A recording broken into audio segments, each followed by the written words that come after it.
on the external documents, you've got kind of two things that you can manage. You can manage the individual types, which can be any kind of document, but what these basically become are the merge fields that can be used to represent those files if you're sending them in a text message or an email of some sort. That becomes kind of the merge field name. So that's why that's important. The other thing that we've got in there is groups. So you can group different types together. So like if you're dealing with a seller, maybe you want to have the seller agreement. Maybe you want to have other types that you would normally pick from, a loan application or whatever. Actually, that'd be more of a buyer, but you can add these groups together so that whenever you come here and say, just add a group of documents for me.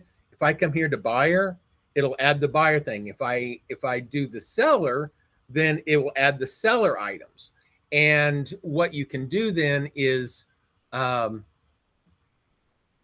have a holding spot, knowing that you need to get these documents at some point. You may not have them all yet, but at least you've got a group of documents that you would normally use in some case. Now, for a listing, you might have your listing agreement, your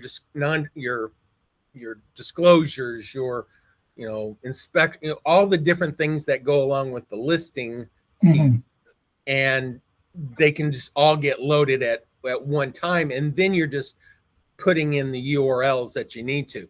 However, some people say, well, I don't want to mess with them individually like that. I just want a holding place because I use DocuSign or I use whatever.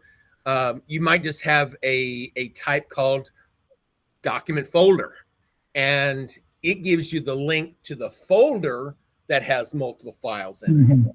Either way, it doesn't really matter.